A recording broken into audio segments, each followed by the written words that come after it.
The Ravens just signed a quarterback who might never throw a single pass in the NFL, and somehow, that's the smartest thing they've done all offseason. Before we dive in, smash that subscribe button if you want the fastest NFL updates on the planet. Here's what nobody is talking about. Baltimore didn't just sign one quarterback today. They signed TWO on the same morning. And one of them just became the most controversial undrafted free agent in recent memory. So the real question is, does Diego Pavia even have a shot at surviving an NFL roster cut, or is he already done before training camp kicks off? Let's break this down piece by piece.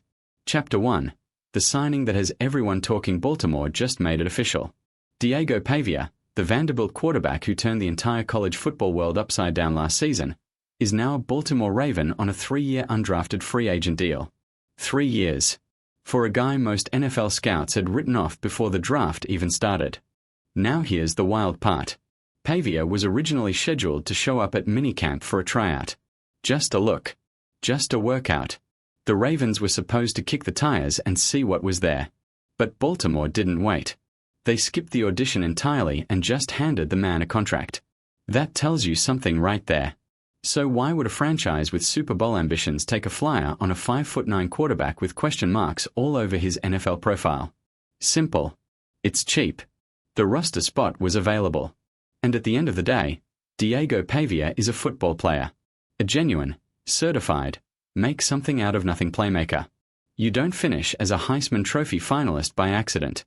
Last season at Vanderbilt, Pavia completed 70% of his passes, threw for 3,500 yards, posted 29 touchdowns against only 8 interceptions, and did things with that Vanderbilt offense that no quarterback in that program's entire history had ever done before. Let that sink in. The best quarterback Vanderbilt has ever seen. Ever. But wait until you hear why even those numbers might not be enough to save him from getting cut. Chapter 2.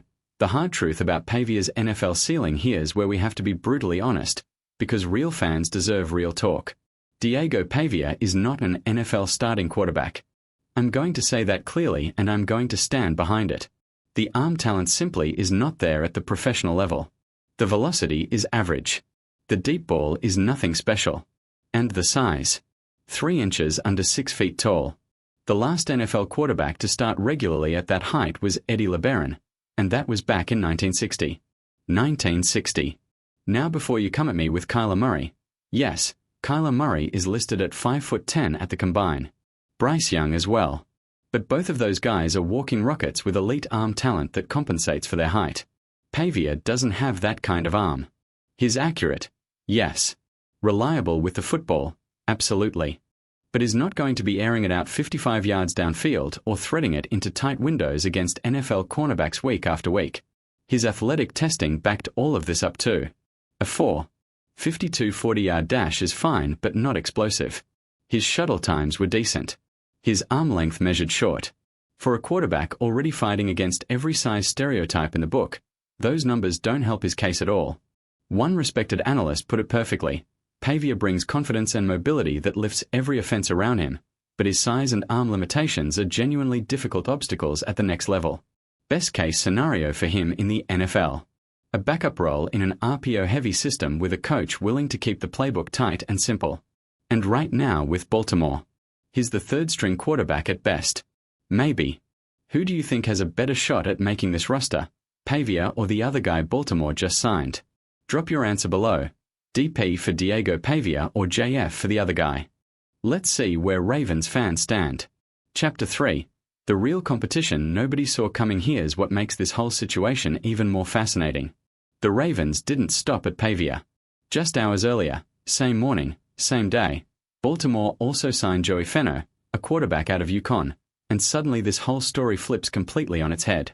Fenno's numbers from last season are flat-out impressive.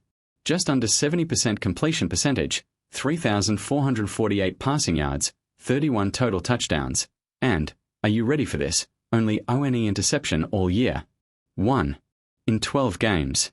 That kind of ball security at the college level is extremely rare and NFL teams absolutely notice it. But here's what really separates these two guys when you put them side by side. Joey Fenno stands 6'4". Diego Pavia stands 5'9". That's 7 inches of difference between them. Fenno has a fluid release, solid velocity, and the kind of fundamental pro-style mechanics that NFL quarterbacks coaches can actually work with at the next level. Scouts describe him as fundamentally sound with legitimate reserve potential on an NFL depth chart. Pavia is quicker, shiftier, and better suited for a spread or RPO system. But quicker feet alone do not keep you on a 53-man NFL roster when you're competing against a 6'4" quarterback with better arm talent and cleaner mechanics. The Ravens didn't sign both these guys because they want two backup quarterbacks. They signed both because they want to find out which one deserves the practice squad spot. That's the real competition here. This isn't about making the active roster. This is about surviving long enough to be worth developing. And if I'm being straight with you, Fenno wins that battle. The size, the arm, the pro-style foundation. It's just the smarter long-term investment for a franchise that already has Lamar Jackson locked in for the next decade. But here's the thing that makes Pavia worth watching anyway. Nobody gave him a shot at Vanderbilt either. And we all saw how that turned out. Chapter 4, the AFC North Roundup, Who Won the Draft? Now let's zoom out and look at Baltimore's division rivals, because the AFC North had a genuinely wild draft weekend and it deserves some honest conversation.